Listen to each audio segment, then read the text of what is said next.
What's up, everybody? Welcome to the Pick Six Podcast, CBS Sports Daily NFL Podcast. I'm Brinson. I'm your host. It is Monday, December 28th, and we are live on the YouTube channel. Joining me to break down Saints-Dolphins, Monday Night Football from a gambling, maybe, and a betting perspective. And we'll see if we sprinkle some DFS chatter in. Tyler Sullivan. Sully, what's up, buddy? Merry Christmas. What's going on? Merry Christmas. How was Happy your holidays, buddy? How was your Christmas? It was good. It was good. Can't complain. So how was yours? How was yours? It was good until my son started puking all over the place on the way home yesterday. Oh, well, that's good. I forgot. Oh, I should have brought it down. My mom got me a Pick Six mug. I should have. Did she buy it? I think she bought. Oh, I mean, I didn't buy it, so feel bad. I mean, it's like, hey, I got you a mug of the podcast you're on. I was like, hey, thanks, did Mom. you pay for that? Did you call Debo? You hook it up? I've told Debo he needs to step it up and get you some gear. Oh wow! Debo told me to F off and never call him again. I'm kidding. Anyway, let's talk about this game. So obviously, the biggest story here is that Taysom Hill placed on the COVID list and will be out for this game, which means that we are going to have Ian Book starting for the New Orleans Saints. Rookie Ian Book coming in out of Notre Dame, playing for the Saints. We have seen this line go from New Orleans -3 or -3.5 as a result of all that news to the Dolphins -3. The line is now juiced to -120, which means it looks like we're going to get Dolphins -3.5 maybe, or it's also possible that it sits at -3, -120 with Vegas forcing anyone who wants to bet the Dolphins, which is going to be the majority of people, I would guess, because no one wants to back Ian Book on Monday night in his debut. Force him to pay -120 on the juice to do it. Because I do think if they go to 3.5, there'll probably be some buyback on the Saints. And although, Sully, maybe this is one of those games where, and we've seen this a lot this year, where there's massive COVID implications. The line sits and sits and sits and sits. Big move when the news happens, but then right like an hour or two before game time, it just starts getting steamed and it closes. And we've seen these lines move like 3 or 4 points on game day, where it was a spot, like the Bills are 7-point favorites, and all of a sudden the Bills are 11-point favorites. The crossing key numbers, all of that. It's a weird year, and maybe we see that for the Dolphins. What's your sort of expectation for where this line goes, and how are you thinking about betting this game? Well, like you said, I mean, it's one of those things, especially now over these last few weeks, where we don't really even know who's going to be playing in these games, half of them, until right before kickoff. So if you're anybody who's carrying around a significant amount of capital going into this game, which I think a lot of the Sharks in Vegas are, obviously, that the movement that we would typically see throughout the week is getting like hyper centralized into the final few minutes of this game once everybody knows who in fact is going to be playing. So that's why I think you see a lot of that movement pretty close to kickoff there. I still like the Dolphins in this one, and it's for the reasons that you were just kind of highlighting there too. It's hard to trust what the Saints are going to be with their fourth quarterback of the season in a guy that Ian Book. It's not like he's a first-round pick waiting in the wings like Trey Lance, and you're just kind of, there's a quarterback in front of him that's kind of just blocking him from trying to play it. It's a fourth rounder, right? It's fourth round pick in Ian Book out of Notre Dame.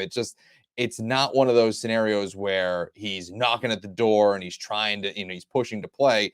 It's a hectic situation for New Orleans, and it's not the ideal situation for any rookie quarterback to come into, especially when you're playing under somewhat short notice. I don't know how quickly they knew that Taysom Hill wasn't going to be ready to play in this game, so he's had some time to prepare. But ultimately, I lean on the team that has the veteran experience, or just NFL experience. Ian Book hasn't had a meaningful NFL snap in his life to this point. So to me, I'm just leading in. I'm laying down the field goal and going with the Dolphins. All right, so I've got an interesting little conundrum here that I'll float by you right now, since whatever. I mean, if you're in the chat, tell me what you think you would do. In my season-long picks league that I do with like all of my friends, and you're invited if you ever want to play in this, like Mr. Masterlock. I am currently tied for, there are 9 people who correctly, there's a prize for winning each week, and there's a prize for obviously the end of the season. There are 9 people who picked 10 games correctly this week, which is pretty insane. I'm at 9 games correctly picked, along with 4 other people. These spreads, it's on CBS Sports, so the spreads lock on Tuesday. No matter what happens the rest of the week, it doesn't fluctuate throughout the week. And so the spread is Saints minus 3.5. I am currently 4 back of the season-long lead. And I originally liked the Saints. I like the Saints right now. I like the Saints getting 3.5 if it moves that way. I like the Saints getting 3. I feel like the Saints are somehow going to pull off this win. But I'm finding it very difficult not to take Miami plus 3.5 in this spot in the picks league, because it's 6.5 points of value. It'd be insane to turn that down. But I do think there's probably leverage against everyone above me, both for the week and for the season, if I take the Saints minus 3.5. But at the same time, if the Saints win by 3 and I'm right, I'm going to be furious that I didn't take that leverage. I mean, and I don't want to throw away, at this point, any like one pick is massive for the season. So I don't want to throw away that sort of value by going with Saints minus 3.5 when I could have gotten the Dolphins plus 3.5, and it's a clear cut. You take the Dolphins situation. You know what I'm saying? Like what? Yeah. Like the strategy here is a little difficult. Yeah, I wouldn't get too cute on that one. It seems like the Dolphins might be the play there. And again, I understand what you're saying, like, with all of that, but ultimately, I do like the Dolphins in this scenario. I mean, you look at, I obviously mentioned Ian Book, but you look over this winning streak that they've had. You can admittedly say it's kind of a soft winning streak. The opponents that they've been playing and been beating up on haven't been particularly good, but the Saints, they're having a 4th-string quarterback, so they kind of fit the mold on the teams that they've been beating up over these last 6 weeks. And the Saints, over that stretch, they've allowed the 2nd fewest yards per play in the NFL. And if you're going up against, again, a rookie quarterback, when you have the type of defense that you do, or at least the secondary that you do, 5th lowest passing yards per game over that stretch, to me, it's just one of those scenarios where I don't know if Ian Book's going to be ready. He's a virtual unknown. He can come in, and this could be it's been a weird week. I mean, the Texans blew out the Chargers this week, so who knows what could happen. But ultimately, I'm going to go with the known versus the unknown in terms of the Dolphins defense as opposed to Ian Book. Here's my thing on the Dolphins too. And I know that people who listen to this podcast are sick and tired of me saying that they are hashtag fraudulent or quote unquote fraudulent or quote unquote frauds. And I mean, maybe they're not. If they win, if they beat the Saints, they will have won 7 games in a row. They'll be the number 7 seed in the playoffs, and we will have to take them seriously. Oh, Tebow, don't ask that question in chat. If you're watching on YouTube, youtube.com/pick6, smash that like button. If you're listening on Spotify, go ahead and use that 5-star rating when you get done listening. But look at the teams they've beaten. The Texans, who I agree, beat the Chargers yesterday. That's fine. The Texans stink. They beat the Texans 17-9. They beat the Ravens 22-10 on that Thursday night game where Lamar and the offense didn't show up. And the Ravens are sort of starting to look like, just with all their injuries and all they're dealing with. I mean, they might not even be a playoff team. They beat the Jets 24-17. They smoked the Panthers 33-10. Congratulations. The Panthers are a bottom 5 team. They beat the Giants 20-9. They beat the Jets 31-24. None of these wins are impressive. I mean, maybe the Ravens win is impressive on a short week with Lamar and company hungover coming off a massive win. The Saints are starting Ian Book, and I get it that he is a rookie, but he is a rookie who runs the ball really well and is sort of like maybe a Taysom Hill clone with a better passing skill set. Pete Prisco says he watched him in training camp and thought he looked pretty good. Said he watched some preseason tape, and I think he's sort of high on him. I mean, the Saints defense is way better than any defense that they faced in that stretch. None of those teams that we showed, except maybe the Panthers, have any semblance of defense whatsoever. And now the Saints have a very good defense at home, holiday crowd, underdogs, and the Saints are just as desperate, if not more desperate, than the Dolphins to win this game. I don't know, man. I feel I like the Saints plus 3. Tom in the chats asks, is this a donkey under game? Seems too obvious. So anyway, I like the Saints plus 3 as the bet. I will probably end up being a wuss and taking the Dolphins plus 3.5 in my picks league, just because there's also probably a couple people in the picks league ahead of me who it's the holidays. They haven't changed their pick, forgot to change their pick or didn't think they could change their pick on Monday, which you can, as the rules of this league allow you to. So, I'll probably try and take that value. And I'll just tell you this really quickly. I know you referenced Saints at home. We've historically said that the Caesars Superdome has been, just a great place for the Saints. Not so much as of late. 1-4 against the spread in the last 5 home games. Mm. Something to take note of.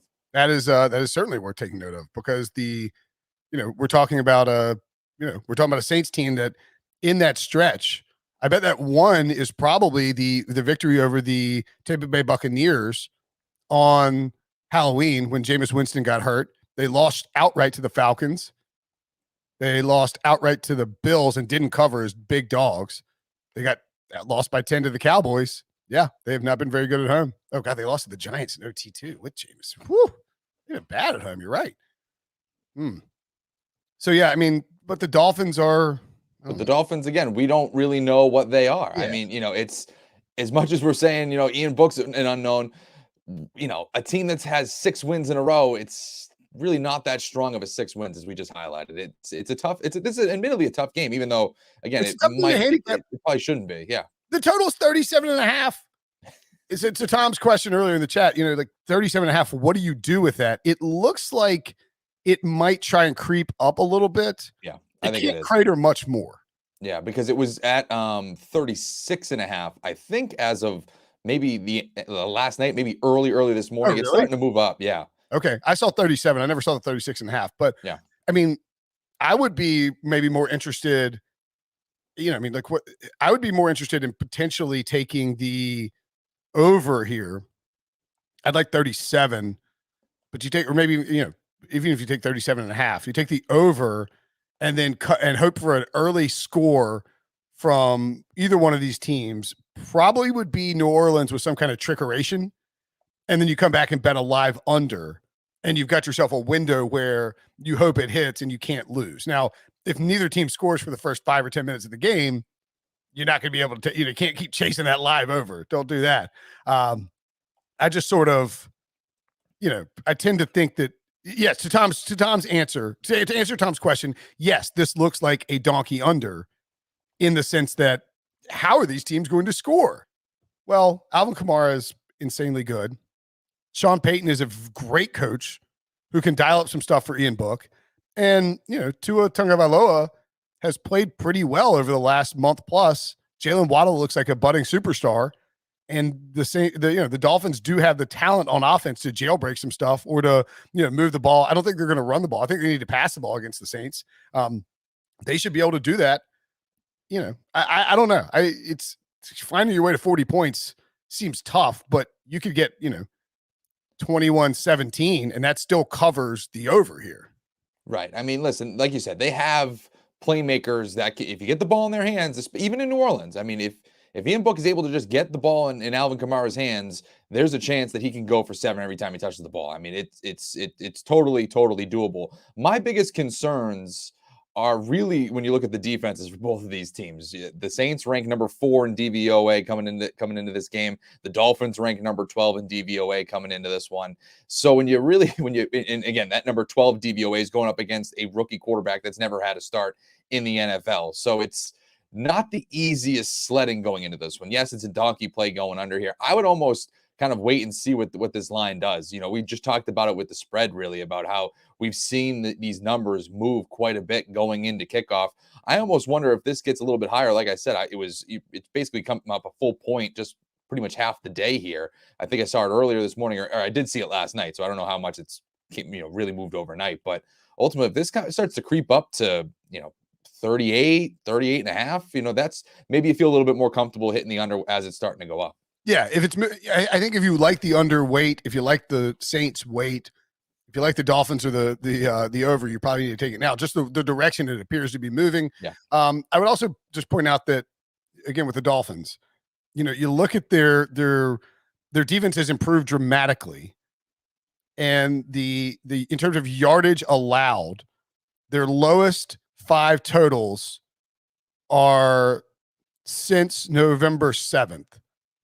But again, it's like the teams they played, the Ravens, the Texans, the Giants, the Jets, and the Panthers, they allowed 304 yards or less total. I mean, it's been a while since they've given up a big yardage game. They gave up 380 to the Jets, which is a ton and really surprising. I just sort of wonder, are the Dolphins, is the Dolphins defense legitimate again? or are we being fooled by a mirage involving this schedule? And I don't think we'll know, and we may not know after tonight either. Right. Because And that's again, you'll just point to again, just who knows who is who under quarterback, what? right. I mean, They they beat a played it was rookie an Ian quarterback. Book game against the Saints. It's like, so again, it's tough to Now, really if gauge Ian there. Book shreds the Dolphins, Yeah. then we Yeah. have major concerns for Miami's future. All right, let's take a break. When we come back, we'll look at some prop bets for this game.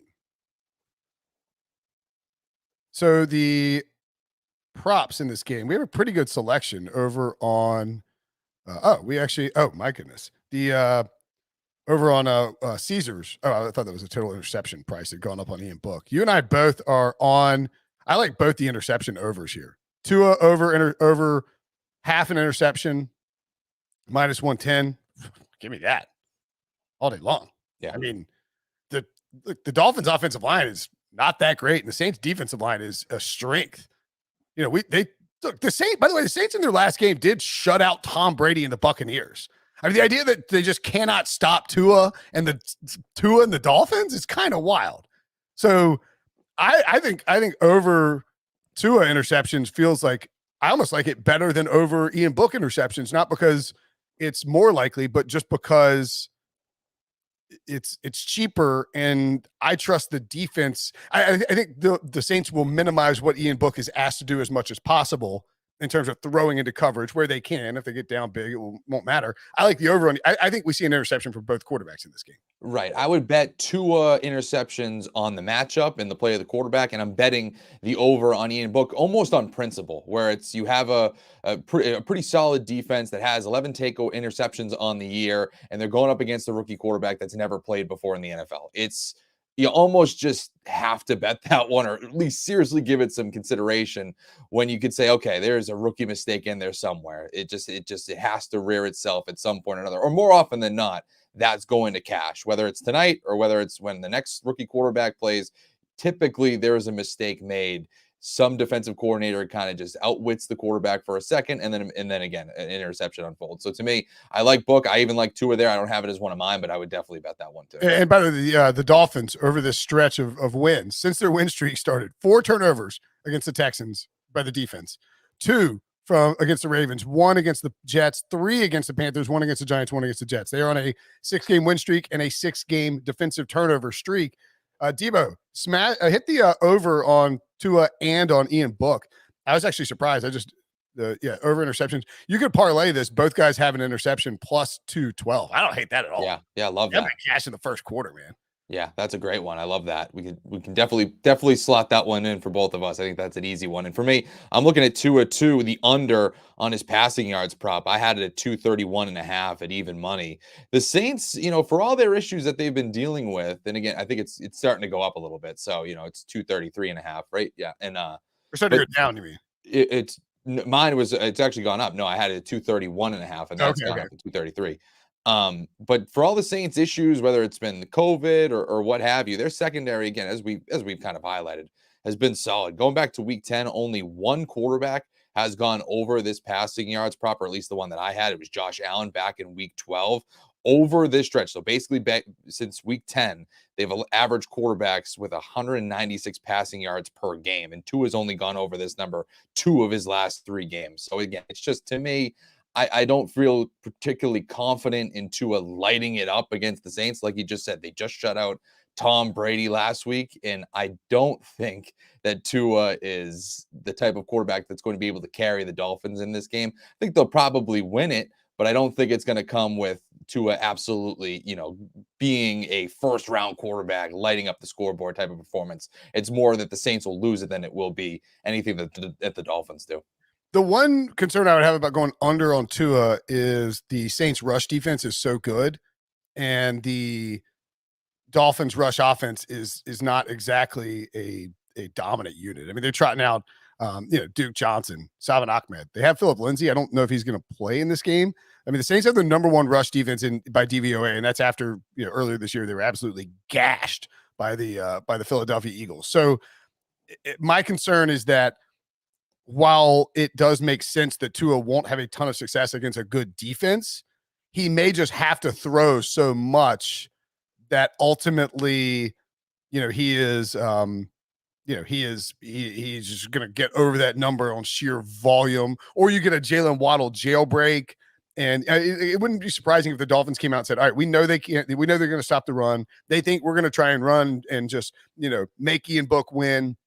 Let's dink and dunk it all around the place. That would be my only concern about taking the under on that. Sure. Is maybe he gets over by virtue of having to throw against the Saints. Man, the Saints defense is really good.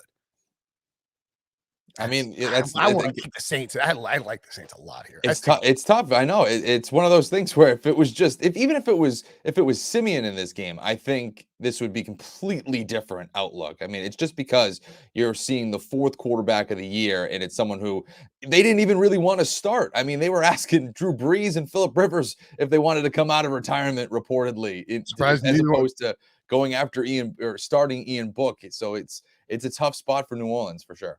Yeah. The two passing attempt total, by the way, 33.5. So even if he averages, let's see, what he averages 6 yards per attempt. He needs to go over that if he wants to get 233. Good Lord. I don't want to mess with that prop. I'm just throwing it out there. The Alvin Kamara props is what I'm interested in. They don't actually have a prop up for his receptions yet, which is super annoying. But I would take the over on his receptions probably blindly up to I don't know. I'm trying to think what I want for this reception. What do you think this reception total will be? 4.5? I was gonna say 4.5, 5.5. Yeah. Man, that's a 4.5 is I guess it's a lot, but maybe not. I mean, how are they not going to use Alvin Kamara? How are they not going to funnel everything through Kamara and just ask him to win this game for them? Well, this is why I like his receiving yards prop of 24.5 at even money. What I locked in. It's just I just think that they're going to want to get the ball. That was on my list too. Over receiving yards, 26.5, right? Right. Yeah.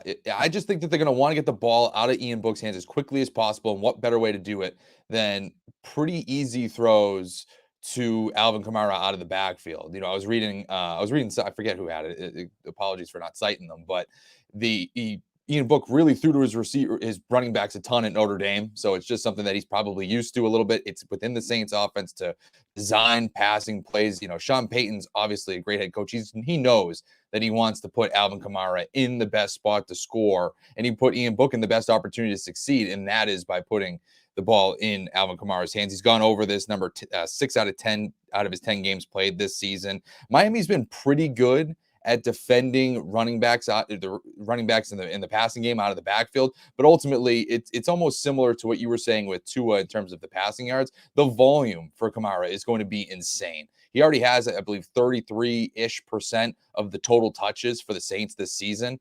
It's just the amount of volume that he's getting is ridiculous. And so to me, again, with a quarterback that they don't want to put the game in his hands, they're going to want to get into Kamara as much as possible. Yeah, I see up to 28.5 high local. So that's something I think you want to definitely look at getting now rather than waiting on it. It will probably keep drifting up as Faustino Hernandez asked in the chat, Kamara rushing receiving yards over 89. I do think I like that. It's 90.5 here on Caesars. I mean, yeah, I like that a lot. He should be, I think he gets over 100 rushing receiving yards combined. So yeah, and so Caesars also has a super boost of Kamara over 99.5 rushing receiving yards plus 200. Oh, that's not bad. Yeah, so I like that. Yeah, smash that like button. I do think we see Kamara is just going to be. I mean, think about what this game is setting up to be. The Saints are desperate for a win. They have a good defense, and they have Alvin Kamara. They are going to, I mean, how are they not going to funnel the offense through Kamara and just ask him? Sean Payton just goes to him and say, look, dude, I need you to be superhuman Alvin Kamara in this game. And I think he can respond. That's it's not outrageous to suggest he just has a mammoth game. Maybe he doesn't, maybe it's all like, and that's the thing with the rushing receiving. I kind of prefer it even to just the receiving, even though the receiving's lower. If he gets, let's say the Saints get a 10-point lead. They are going to lean into the run game.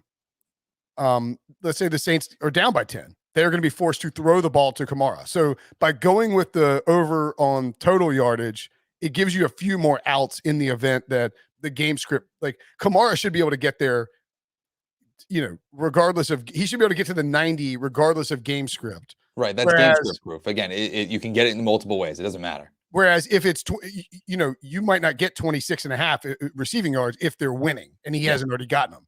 And you might not get 59 and a half rushing yards if they're losing and he hasn't already gotten them. So that's where maybe the combo is not a bad idea, even though the math, you got to pay the price, you got to pay the tag or the extra juice not the extra juice. You got to pay the yardage tax, I guess, by combining them. Yeah. But I don't hate that at all. Any other props that you like in this game? Yeah, I was looking around just because I was trying to find an over, because you know me, I like just trying to find an over the best way I can, and I was laughing because I almost want John Breach to be on this, because I'm about to do the first ever kicker prop that we've done in these pick six Monday night, Thursday night hits that we've done this season. Jason Sanders over total field goals made over 1.5, and there's a few reasons why I like this one. He struggled throughout this season, especially before December. December's been decent for him, but ultimately it hasn't been a particularly great year for him. But he has hit this number. Let me see. He's hit it multiple field goals in 3 of his last 5 games. But the biggest thing for me is that the Saints, they've been particularly strong at stopping teams once they get into the red zone. Yep. They are the number 1 team in the NFL in fewest touchdowns allowed once a team gets into the red zone. They've only allowed them to score 43% of the time, 20% of the time over the last 3 weeks. So if the Dolphins are even able to get within spitting distance of the end zone, the Saints have shown us already that they're able to bend but not break, which obviously will set up more kicking situations for Sanders. So to me, that one just makes a lot of sense, especially in what we're going to consider a low scoring game tonight. Yeah, I like that. I've got over 6.5 points minus 125. What do we have on points for Sanders there? Let me see. Yeah, over 6.5, same thing. I don't hate that either. Yeah. It's very possible that there's a no touchdown scored in this game. That wouldn't be outrageous. I don't think it happens. I think somebody finds the end zone eventually, and maybe this game goes way over. But I don't know. I tend to think that there's some. So I think both teams will be extremely conservative. You saw what the Saints did against the Buccaneers. They know that they can snuff out Tom Brady's offense, Bruce Arians to Tom Brady's offense, even without Chris Godwin and Mike Evans, when they show up on defense. They're not going to try and win this game 31-0. They'd love to, but they're going to try and win this game 12-3 or something like that. Like the way they play this game is going to lend itself to field goals being kicked. Yeah. So with that in mind, first touchdown score. I don't think you can do no touchdown scored on Caesars, which is a shame because it actually hit in that Saints-Bucks game, which was just wild. I bet I've got access to it on here. I'm gonna see what it is because I bet it is like kind of low. What do you think the no touchdown scored is? I mean, that's got to be plus 400, 4-1, like 40-1, no 70-1. It's usually like 150-1. No, okay, I don't know what that's. No touchdown scored is like. How many NFL games do you watch where there's no touchdown? Right. I'm thinking just this game in particular, but sure. It feels like a no touchdown score game. Yeah, I don't actually hate 70-1. Sure. I got Kamara at plus 550. It's 410 on Caesars. I don't know that you can bet 410, but he is the most likely first touchdown scorer, obviously. Yep. I'm not messing with any of these Dolphins under 10-1. That's just gross. No, like why is Devontae Parker's 8.5-1? Squeezing the lemon here a little bit, a little aggressively, Caesars. Yeah. The only one I think you like it too for me is Gesicki makes some sense at 10-1. Yeah, I think 10-1 or better with Gesicki makes a lot of sense. They go to him in the red zone plenty, and it'll be tougher for them for Tua, I think, to attack to the wide receivers with the way that the Saints play defense. Maybe you can get away with a Gesicki pass there. I've actually got an Ian Book 16-1 here that I really like. He can run. He had over 40 rushing yards per game at Notre Dame, I believe. Scroll down a little bit, Devo, and see if we see. Book is probably 11-1 here. That's a little smaller than I would like, but I think you can probably play that. Mark Ingram, 16-1. Don't hate it. Nick Vinette's number on Caesars looked pretty good, I thought. 20-1. And he was interesting too. He was I know we might not do a ton of DFS here, but he was popping up in a few optimizers there as well. Okay. Yeah, I think we'll skip DFS. But Durham Smythe, 25-1. I think the tight ends just make a lot of sense here. Yeah. Short, trusted routes if they get in the red zone. And then, I mean, I wouldn't mind, I think, yeah, Gesicki. And again, I wouldn't even mind hitting Kamara. Yeah. If you're getting if you can find 5-1 or better, I think Kamara actually makes a lot of sense because just the way that they're going to funnel the offense through him. You could also grab a little Mark Ingram. I see 16-1. Caesars has for Ingram, 16-1. I don't hate that either. Maybe Kamara has 2 big plays. It gets him down by the goal line, and they put Ingram in and try to let him rush near the end zone. That wouldn't be shocking at all. Yeah, not out of the realm of possibility there. For me, Kamara too, plus 2 or more touchdowns, plus 420. Someone who we think is going to get the ball a ton and the volume is going to be there. Multiple touchdowns wouldn't surprise me there. If someone's going to score for New Orleans, it's probably going to be Kamara. So if you can get multiple touchdowns from him at plus 420, that's not too bad. Yeah. All right. Oh yeah, 2 touchdowns for Kamara. Not crazy. 2 touchdowns for Waddle. What are we doing here? That one a little crazy. I mean, who's going to pay like? I mean, that's insane. Like Waddle's going to. How often does Jalen Waddle score 2 touchdowns? 7.5-1. Come on, Devontae Parker 2 touchdowns, 10-1. Don't bet on those. 3 or more touchdowns though. I'm just kidding. Alvin Kamara 23. I mean, 23-1 to score 3 touchdowns. Ridiculous. Get out of here. All right, that's it for the betting show. We're not going to do DFS, but if you got questions on DFS, you can hit us up on the tweeters at Tyler Sully, at Will Brinson. Thanks for watching. Thanks for listening. We will see you guys after the game live stream recapping Saints and Dolphins on Monday.